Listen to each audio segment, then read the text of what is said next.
Hello, everybody, and welcome. We are thrilled to have you join us today as part of our session at Island Voices at COP30 series, where we highlight bold leadership and practical solutions from island and coastal communities around the world. My name is Adam O'Callig. I am the coordinator of the Secretariat of the Subnational Island Jurisdiction Coalition, hosted by Island Innovation, and I'll be guiding today's session. I'm coming to you from a subnational island jurisdiction of France, Saint-Pierre-et-Miquelon, based in the northwest Atlantic, just off the coast of Newfoundland in Canada. We have a fantastic group of speakers joining us today who bring expertise from different sectors and different topics, which I think will come together to provide a holistic view of the topic of how we can go about creating sustainable finance sectors in subnational island jurisdictions. So let me introduce our speakers before we get started. Firstly, we have Ahab Downer, the Program Director of the Green Overseas Programme. The Green Overseas Programme is funded by the European Union and implemented by Expertise France, and its aim is to contribute to sustainable, resilient, and inclusive development of European and British overseas countries and territories. The GO programme is working currently to bridge the finance gap for overseas countries and territories through building resilience and accessing international funds and working to ensure their voices are heard in global climate negotiations such as COP30. Second speaker, we have Miss Tanya August Phillips, MLC, Member of the Parliament of the Isle of Man.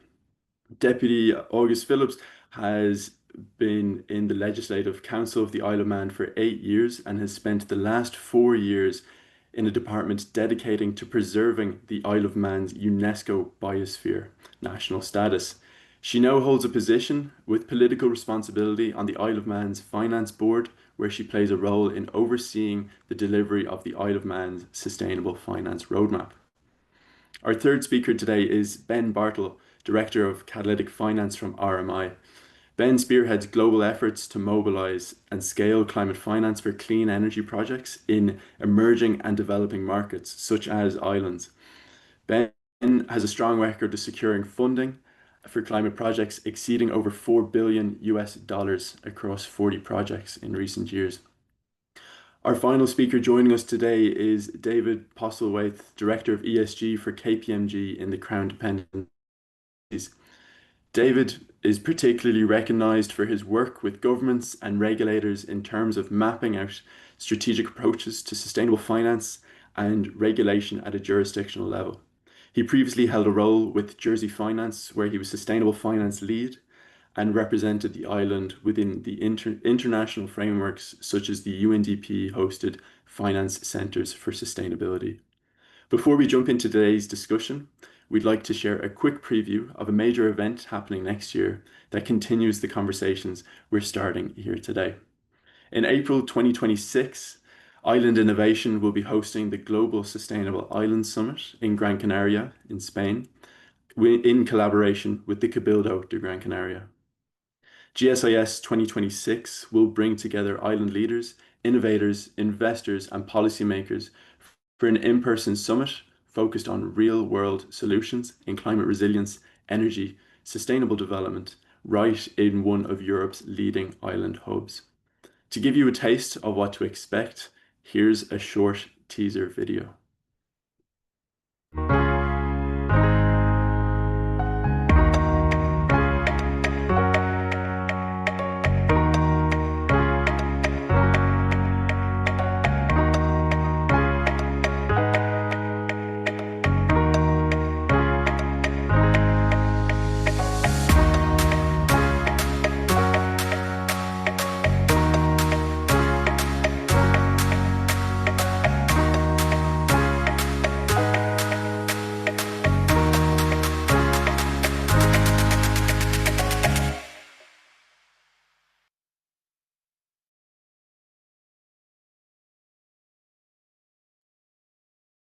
Now, we do hope you can all join us next April in Gran Canaria. And I understand we will be sharing a discount code for accessing tickets to GSIS 2026 later on in the talk. So for those of you that stay with us, you'll get a bit of a treat then. But for now, I would like to introduce our first speaker of the day, Mr. Ahab Downer, Program Director of the Green Overseas Program, to introduce himself. Excellent. Thanks very much, Adam. And thanks everyone for joining us today. Um, Sort of to introduce what it is that I and my program do. I'd like to give sort of a brief overview of how the GO program came to be and describe to you our mission and activities. During the late 2010s and pre-Brexit, the European Commission liaised with its then 25 overseas countries and territories, or OCTs for short, to identify essential sustainable development priorities and objectives for the foreseeable future. The core objectives collectively identified was support for climate change resilience and energy transition. And ultimately, these results um, define what would become the next EU funded thematic program for the OCTs. And at the end of 2020, Expertise France, the French International Technical Cooperation Agency, was given a 5-year plus mandate to deliver this thematic program across these 25 EU and UK OCTs. So that's when I came in, and I amassed a purpose-built team and reached out to these 25 OCTs in order to really understand how to add value and to better understand how to support these OCTs in these thematic objectives. And based on a great deal of constructive exchange and feedback, we developed what has become known as the Green Overseas Program. Now, I'll spare you all the details about the prodigious amount of feedback that guided the development of the program. But suffice to say that one message that was ever present and loud and clear in every consultation with our OCT partners was that the funding available to pursue climate resilience and energy transition is grossly insufficient, and especially given the dramatic surge of the rate of climate change over the past decade. So, in reaction to this feedback, in addition to the two core communities of practice developed specifically for climate resilience and energy transition, the GO team developed a third community, the GO Climate Finance Community. And today, for each of these communities, we organize workshops occurring in OCTs across the globe in order to catalyze and support fruitful exchange of ideas and best practice approaches among and between OCT representatives in collaboration and with support from a substantial network of resilience, energy, and climate finance specialists. In this spirit, last year in Brussels, we brought together some 150 island representatives and global specialists for a week-long climate finance forum. Furthermore, we just wrapped up a multi-stakeholder energy transition workshop on Saint Eustache in the Caribbean and another on Wallis and Futuna in the Pacific. And we're preparing a resilient food systems workshop in French Polynesia in December of this year. In addition to the GO communities, the GO program also developed and deploys what we call the GO facility, through which we and our OCT partners develop pilot projects related to our core objectives. Today, we have some 30 plus GO facility projects being implemented across 23 different overseas countries and territories. And the focus of these pilot projects is to test new resilience, energy, and finance methodologies, to strengthen the technical capacity of OCT representatives, and to facilitate the launch of larger initiatives of this nature across our partner OCTs. Moreover, as part of a further but related request voiced by OCT representatives, GO program aims to build awareness in the proper spheres about the dire need to close the finance gap, which consistently undermines the ambition of OCTs to develop sustainably. And that explains my keen participation in today's panel discussion. Thanks very much. Thank you very much, Ahab, for that introduction. Next up, we'll move to our second speaker of the day, Miss Tanya August Phillips, member of the Legislative Council of the Isle of Man. Tanya, the floor is yours.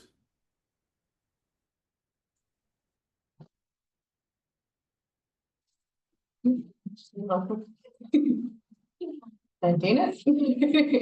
I don't think that's going to work.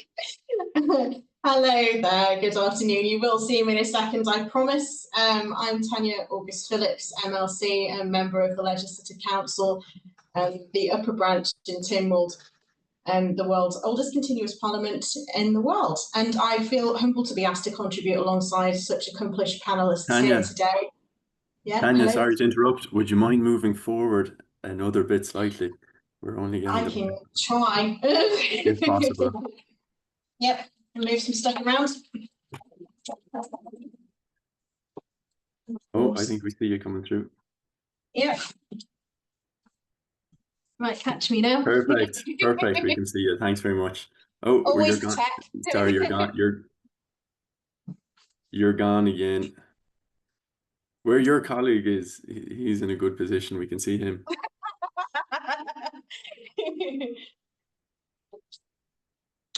1 second, we'll see if we can move the camera. Yeah, all good. Can you see me now? No, unfortunately not.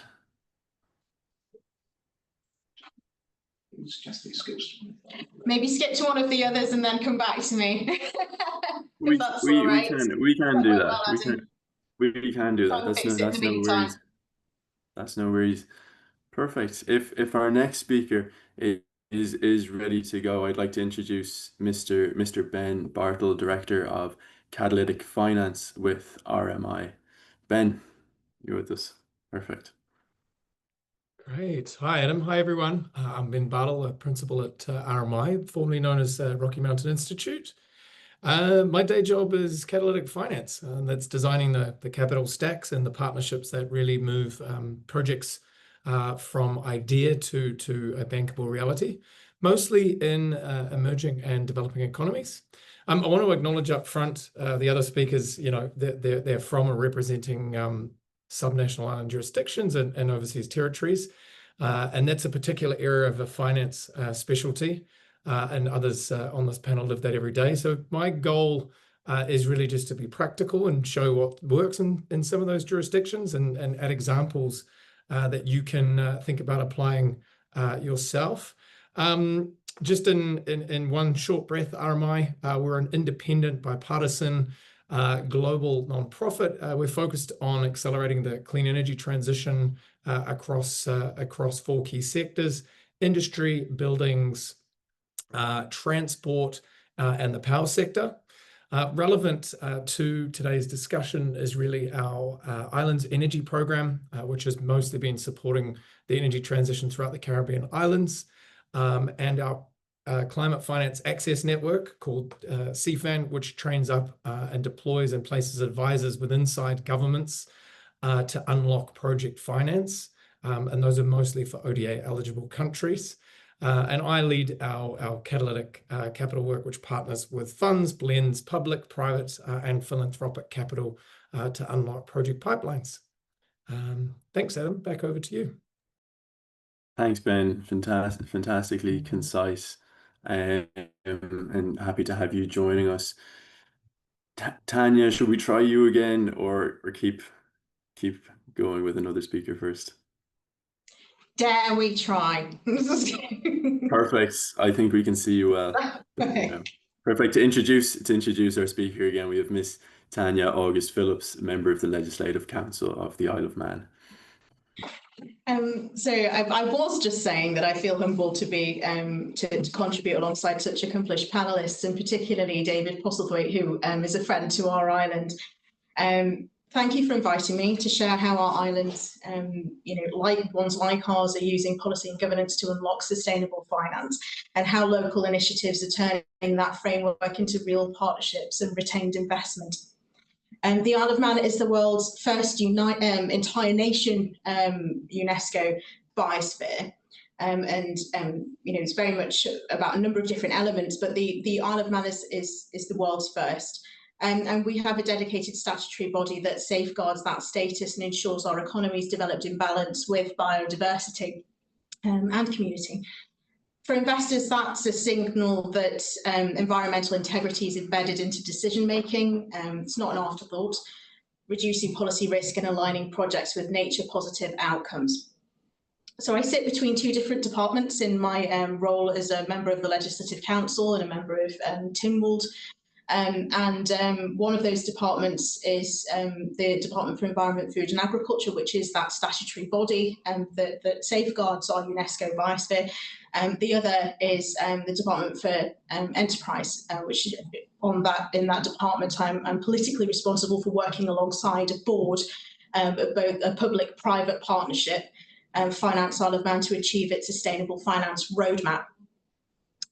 The policy and governance measures that enable sustainable finance on islands, I will talk about, and I'll also talk about initiatives and legislation, what we're using to translate strategy into outcome. First, policy and governance. The islands need clarity, credibility, coordination to attract private capital. In the Isle of Man, we have our Climate Change Act, which provides exactly that, a statutory commitment aligned to the Paris 2015 goals to achieve net zero by 2050, setting legally anchored requirements that create a clear pipeline for transition investment, and that signals to markets that government capital, private capital are intended to work together within a stable legal framework. We pair that with practical standards. All new builds must meet modern insulation requirements, which reduces emissions, creates bankable demand for green building products, retrofits, finance. Our supervision, the Isle of Man Financial Services Authority, our regulator, has issued guidance on greenwashing as well, with strong emphasis on consumer protection. Also introduced earlier on this year was regulatory guidance for financial services companies on building climate risk into their governance frameworks. For investors and firms, that means clearer product claims, better disclosures, better climate-related governance, higher trust, essential for scaling sustainable finance without eroding confidence. We've also structured our approach through government-funded sustainable finance initiatives. The roadmap, which is a 10-point plan, which will be delivered through focused working groups, of which we have 8. These groups bring the government, the regulator, and the industry together to implement the plan and elevate local businesses. So, for example, the banking group is exploring financial products to help households improve their properties, exactly the sort of place-based finance islands need to meet energy and affordability goals simultaneously. We know public money alone can't meet our climate objectives. The transition will depend on the ability to mobilise private capital at scale. Our Sustainable Finance Initiative is designed to do exactly that. So it acts as a bridge between public policy and market opportunity, and that ensures that private capital is directed towards projects that deliver both environmental impact and also economic value. In addition to supporting our climate goals, the initiative also serves as an engine for sustainable economic growth on the island, and it helps our financial sector to innovate, to diversify, and to strengthen that role in the global market as well. So turning to initiatives that support partnerships and investment retention, we have one tangible example. Crossex Fields is a conservation project that also generates carbon credits. A local bank is underwriting the costs, effectively turning conservation into a financial instrument that can be financed and measured and scaled. That's the sort of blended finance that we believe islands can champion, smaller in scale than mega projects, but replicable and transparent and rooted in local benefit. So we're also undertaking a government-led climate risk assessment at the moment. That's very much a live project, a series of meetings with stakeholders to identify what risks businesses are exposed to across sectors, The results will feed into a national resilience plan, which is imperative, shaping both how public and private money are allocated. And with financial services representing around 48% of our economy, we know that sectoral resilience is macro critical. Everything from data and disclosure to insurance instruments, we may need as operating models evolve, parametrics, catastrophe cover, business interruption linked to climate indicators, and so on. So our unique positioning as both a leading, well-regulated international finance centre and whole nation UNESCO biosphere does give opportunity to collaborate with other island nations, providing a test bed or sandboxing, if you will, capability for sustainable finance initiatives. For fellow islands, the lesson is that you don't really need to start with billion-pound projects. You start with a clear legal framework, credible supervision, near-term investable use cases that demonstrate outcomes, energy efficiency, nature credits, resilience upgrades, and then replicate. Our commitment is to stay practical, to stay collaborative and investable. And if we act now, we maintain our edge as a leading international finance centre while also delivering the environmental and social outcomes our communities expect us to achieve. If we delay, we risk locking in costs and losing competitiveness. And on the Isle of Man, we're choosing to act. Thank you. I look forward to your questions.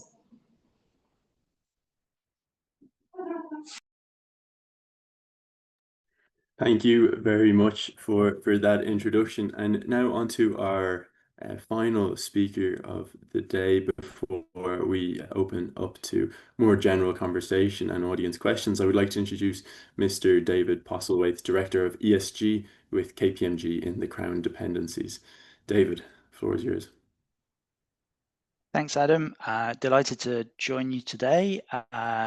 As you already mentioned, I'm a director in KPMG's Island Group. So whilst I sit in the Crown Dependencies and my responsibility is primarily for the Crown Dependencies, so Jersey, Guernsey and the Isle of Man, which are obviously subnational islands, I sit within a broader team that covers 11 island jurisdictions ranging from sovereign island nations like Malta, Jamaica as well on the other side of the Atlantic, to other islands that share a similar international finance centre model to Jersey and Guernsey and the Isle of Man, so Cayman, Bermuda, so 11 islands in total with very different economies, very different levels of development in terms of their finance centre expertise or the importance of those financial services to their economies. But what they all have in common is that to some extent they are exposed to sustainability related risks and opportunities. Those risks and opportunities may look different, but really understanding those risks and opportunities is crucial to continued economic development and prosperity for those islands. So that's what makes it really interesting. My background is as a lawyer. So I came to sustainable finance primarily through the growth of regulation and policy in this area, which I appreciate is quite a European perspective on sustainable finance. So I'm coming at this from the angle of mandatory disclosures for the asset management and banking sectors, the development of global standards around reporting and that sort of thing, which are all useful instruments, I think, in driving change. But there is an increasing recognition that sustainability needs to be about generating economic value as well. And I think that's where my current role comes in. So having worked, as you mentioned, at Jersey Finance to develop a sustainable finance roadmap for the island, which was all about capitalizing on the opportunities for sustainable finance and also ensuring that Jersey as a finance centre continues to be a resilient and relevant finance centre as client expectations evolve. I've now moved into a role at KPMG where I've been fortunate to advise a number of governments on similar topics, really. So we work with governments and regulators to explore what does sustainable finance mean for their islands, both in terms of protecting their reputations, protecting their position as well-regulated jurisdictions, protecting their market access, protecting them from the risks around particularly greenwashing, which we know is a global issue at the moment. And Tanya mentioned that the Isle of Man has taken steps in terms of protecting itself from those risks, but also increasingly we're seeing a desire to adapt and evolve to capitalize on the opportunities to play a role as platforms for deploying sustainable capital. One project at the moment, for example, is looking at the opportunities where fintech and sustainable finance converge. So think tokenization of green bonds or tokenization of carbon credits or other green finance instruments. What's the role for fintech to support the scaling of those sustainable financial instruments?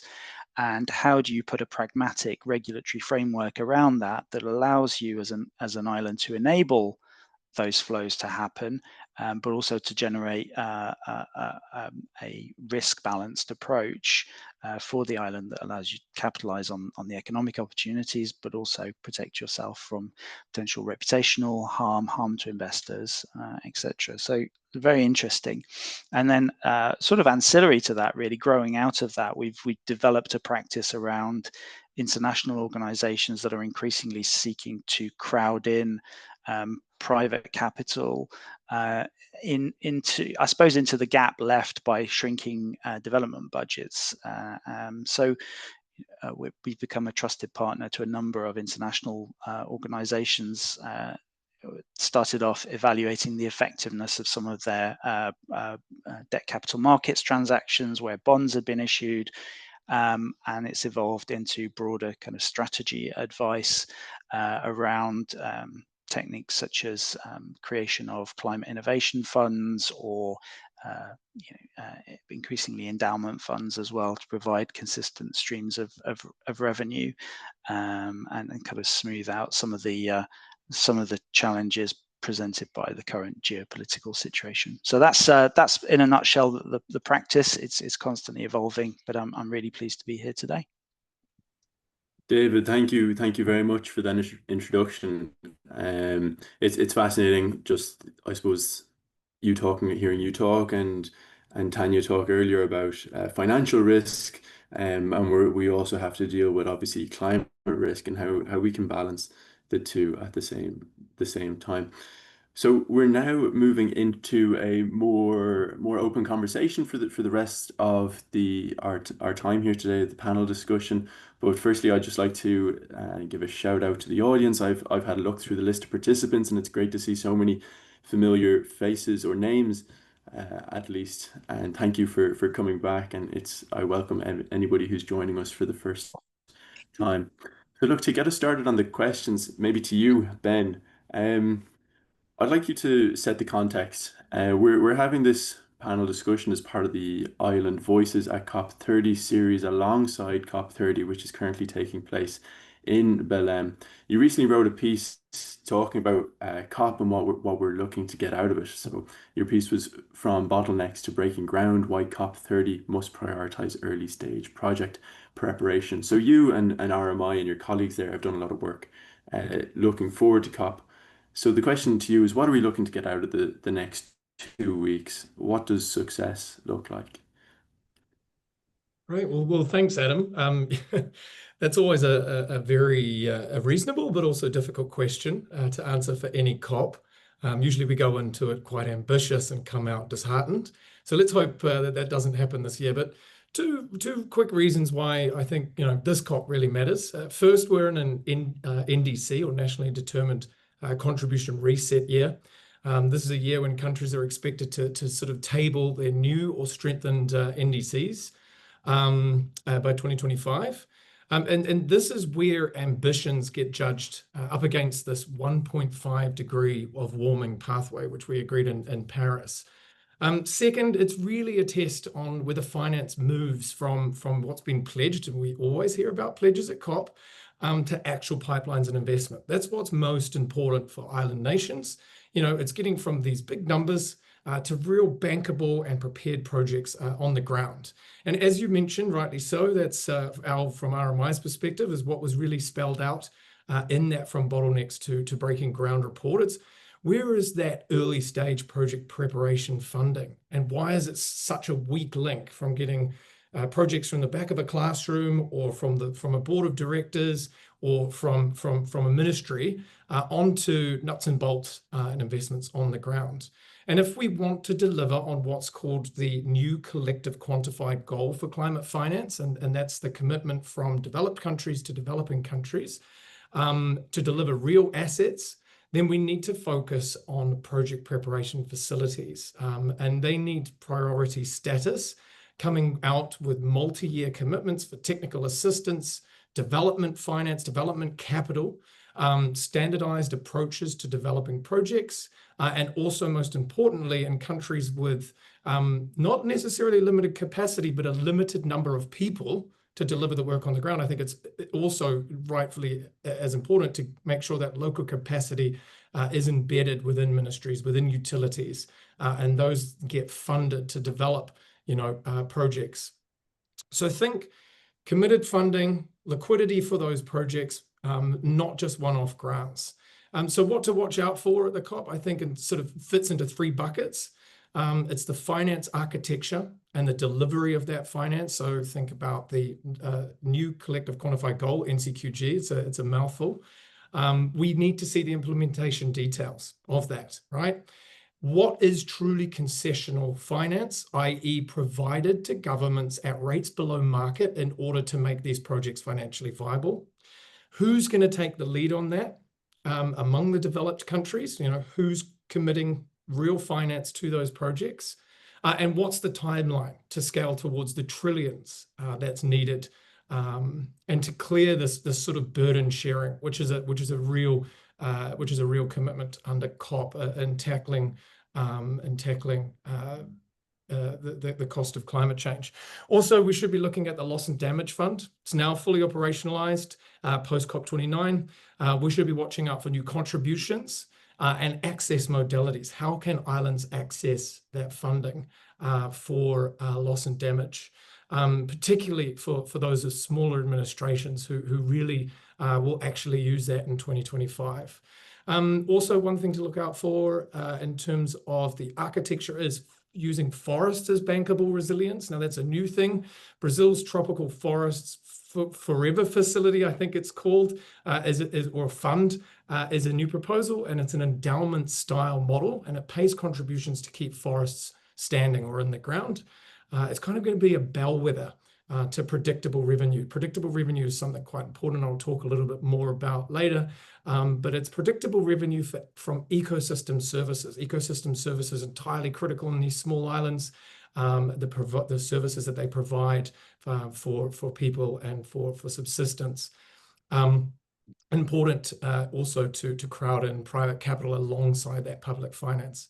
Also looking for country platforms, project preparation facilities, multi-country vehicles, that are looking to standardize and aggregate small projects, particularly in Pacific and Caribbean islands, where you can start to aggregate pools of capital and projects. We should be looking out for guarantees or insurance windows, and also local currency channels through those systems, which are very important to get things financed in the same currency that offtake or that things are being paid for in.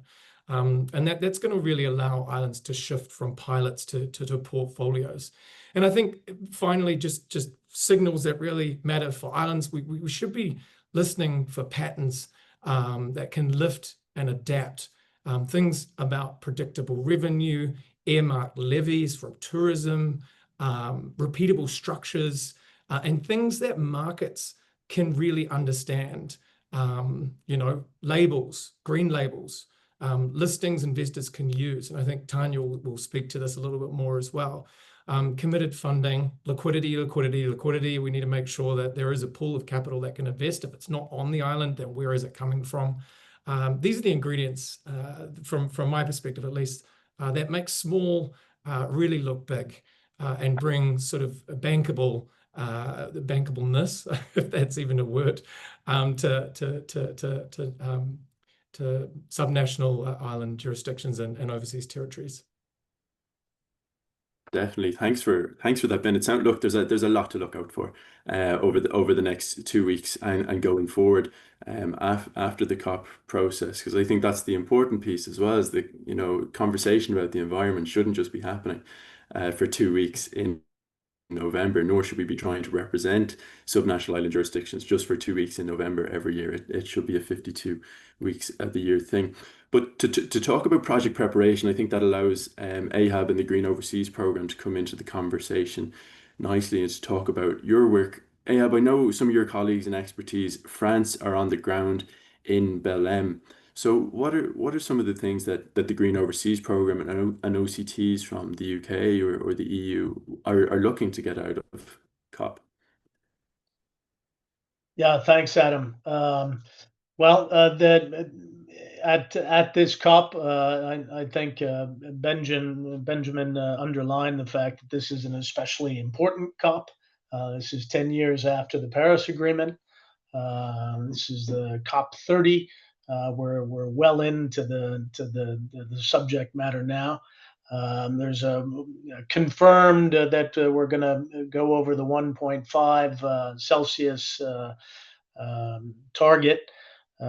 So it's really it's an especially important time to be discussing how small island developing states and OCTs like those that the Green Overseas Program works with, how they can identify these bottlenecks that Benjamin referred to, the sort of the thing that's keeping them from accessing and being able to utilize large amounts of finance to enhance their resilience and sustainability.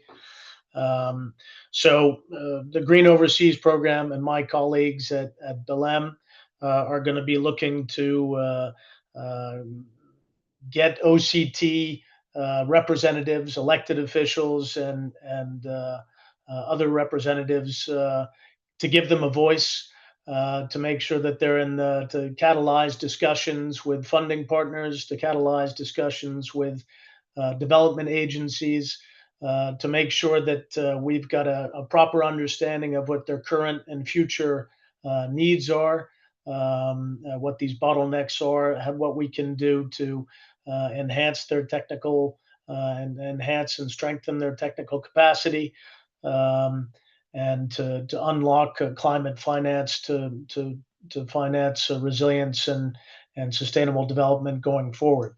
So those are some of the things that my colleagues are looking to really work on at this COP, and really just to get the word out about the fact that there is a really significant financial gap that exists between the funding that's available to these sub-island jurisdictions and overseas countries and territories, and what they really need in order to build resilience going into the future.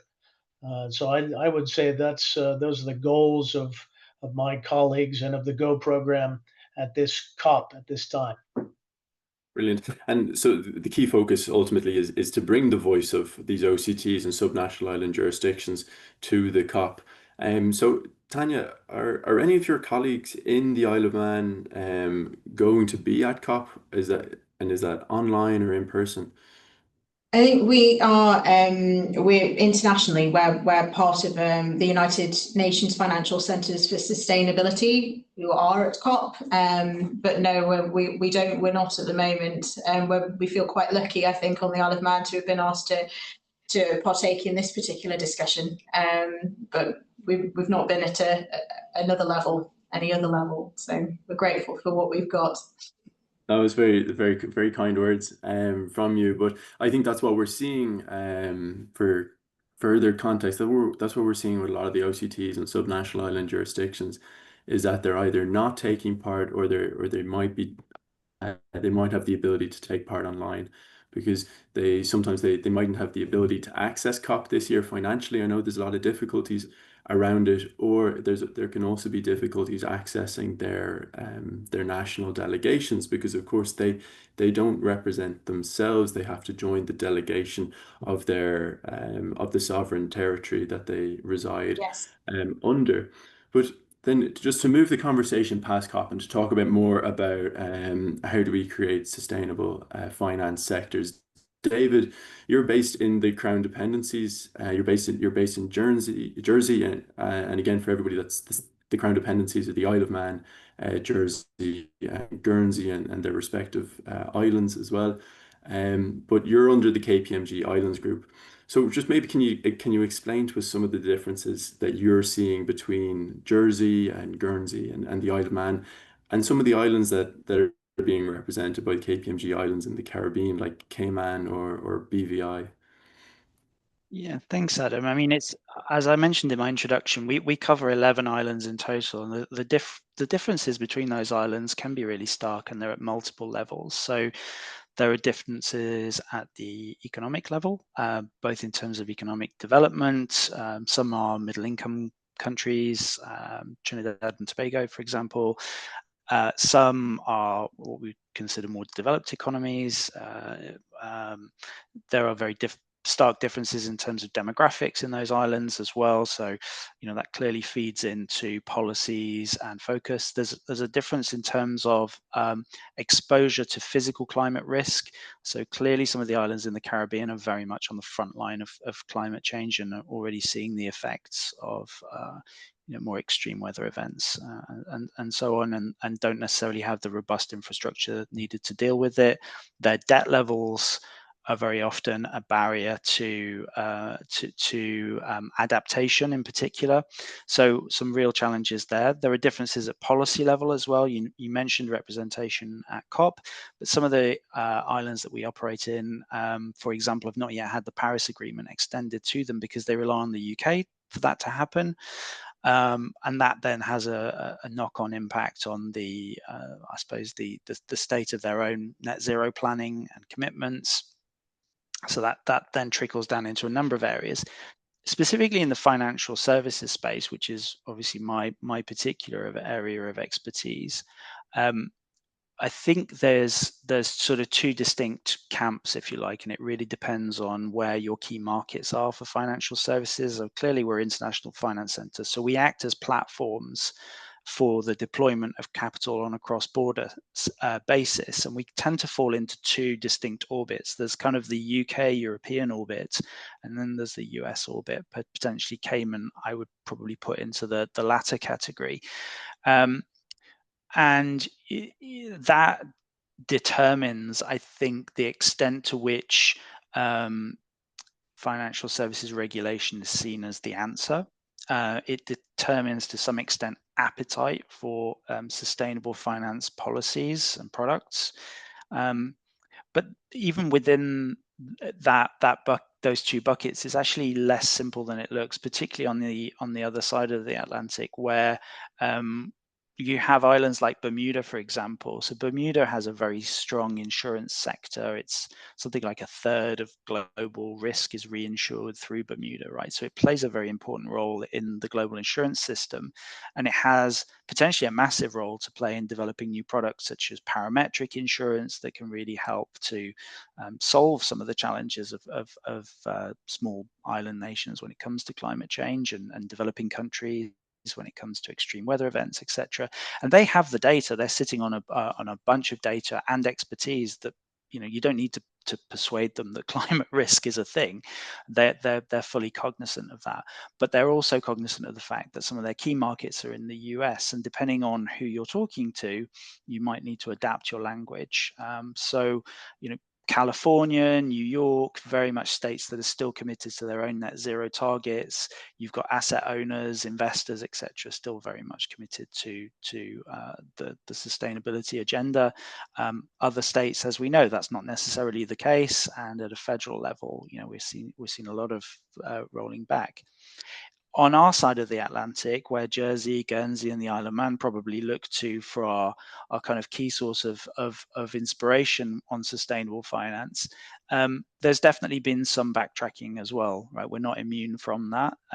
The EU is kind of rolling back some of its mandatory sustainability reporting standards in the corporate space. The UK has been developing a green taxonomy for years. We've never seen that project actually come to fruition. So that there has definitely been a slowing of policy making in that space. But nevertheless, the development of policies in the wider economy around renewable energy, etc., continues to push ahead. So the demand for capital is there. And that's why I say, if you're prepared to kind of capitalize on those opportunities, there is definitely opportunity to be had. In the European Union fund space, for example, which is a key market for us in Jersey, asset managers marketing into the EU. Something like 60% of funds now marketed into the EU, whether it's in the alternative space or the retail space, have some sort of ESG characteristic. So if you're not one of those funds offering a product that's aligned to that demand, then you're going to find it very difficult to fundraise. Therefore, if you're an administrator or a fund manager sitting in Jersey, you need to be able to service that type of product. It's absolutely essential for the resilience of your business, continued market access, etc. So yeah, it's a mixed picture, but those spheres of influence I think are really important to keep in mind.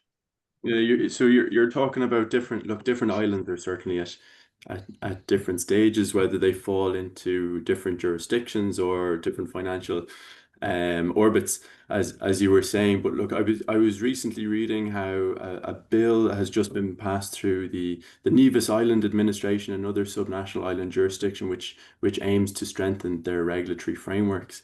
But I would imagine they still have a long way to go before they catch up to the financial services sector, providing 48% of their GDP, was it? Like we've heard about in the Isle of Man. But David, how can islands like that are at completely different scales of financial services sectors, how can they work together in order to support each other or learn from each other to develop? Yeah, so Tanya's already mentioned the FC4S network, which I think is a really good example of how finance centers can come together in a forum that allows them to kind of overcome that inherent tension between the need to collaborate on the one hand, and then the need to preserve the competitiveness of their finance centers on the other. Because it's clear that in some spaces we do compete with one another, but there is also a need to acknowledge that internationally we are very often grouped together. So if I take the Crown dependencies, for example, we're very often viewed by our European partners as being very, very similar and in some respects indistinguishable.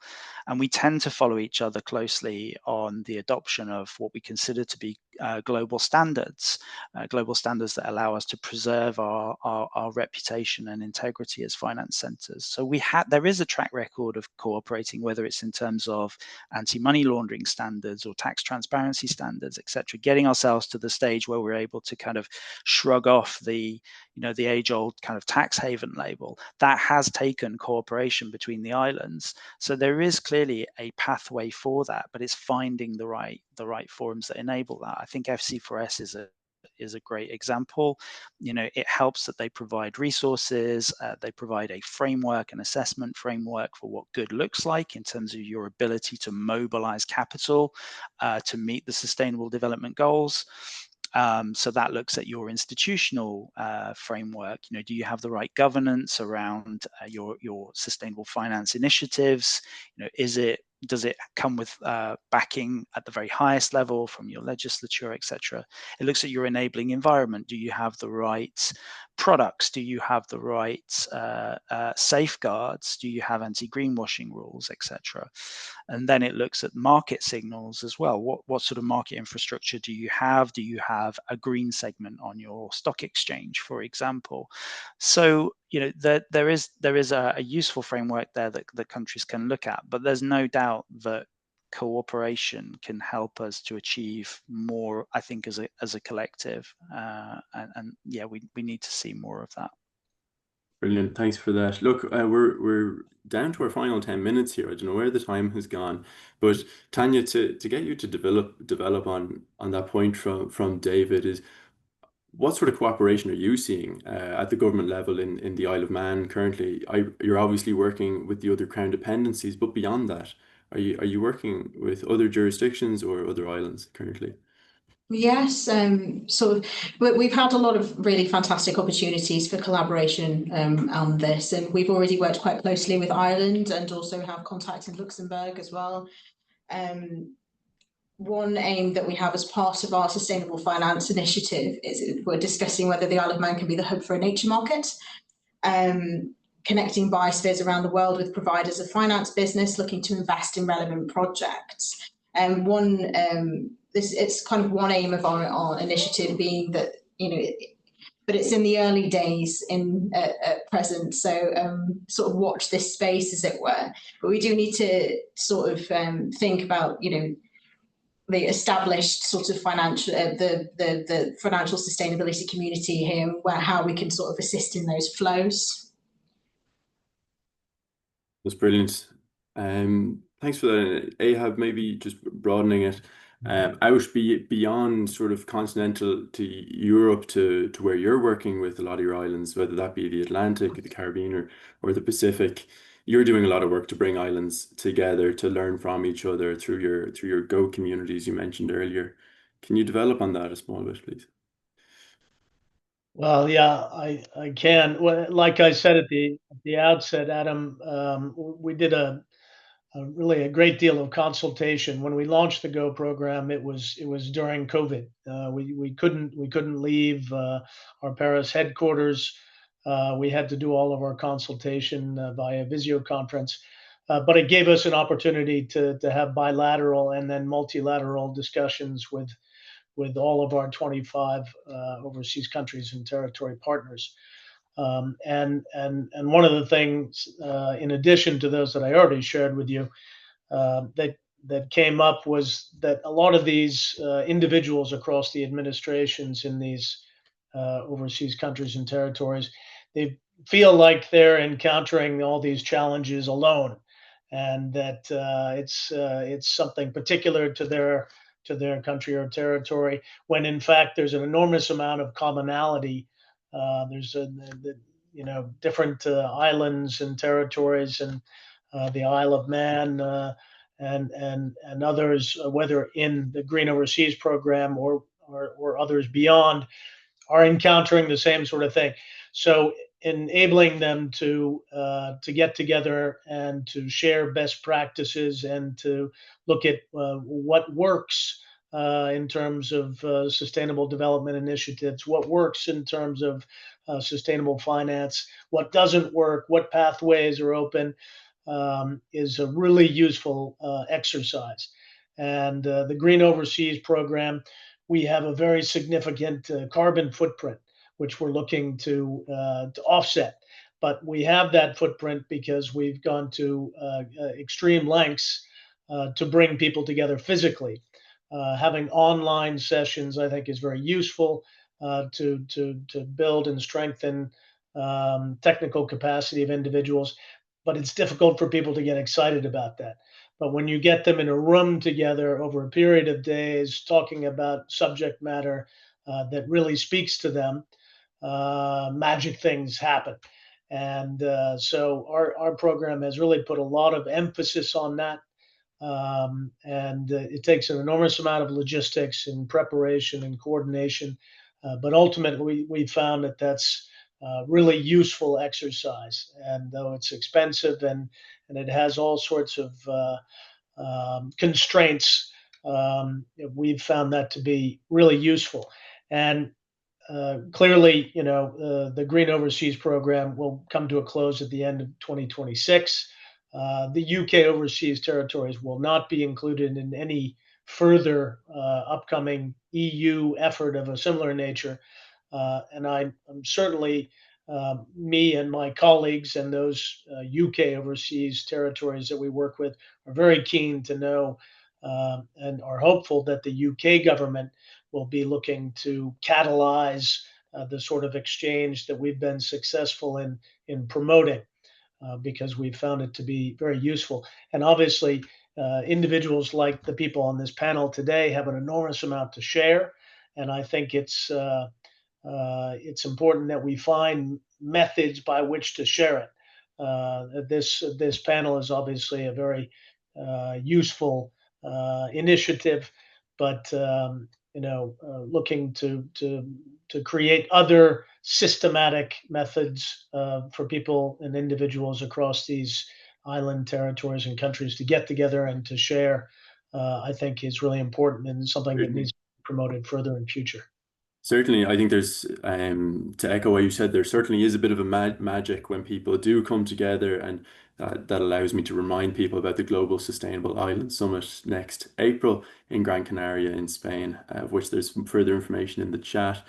Before we come to Ben to provide sort of some concluding remarks, there's a question in the chat that might be relevant to you. So the Cabinet in Cayman recently approved to seek the Paris Accord extension for Cayman. Have you seen this happen in other OCTs that you're working with, and has there been any benefits or incentivization as a result that might support sustainable finance in the jurisdiction? Well, that's a very good point. The OCTs, these 25 that the GO program works with, find themselves between a rock and a hard place. They're attached to a mother country that is deemed to be wealthy and well off and not in need of any assistance. So these OCTs are not eligible for a lot of the sort of traditional funds that other SIDs are eligible for. And yet, oftentimes, they don't get the funding they need from their mother countries. And so that's something that's important to note. So have you seen, has this happened, David? Maybe you can Greenland. jump in on this. Happened in Greenland.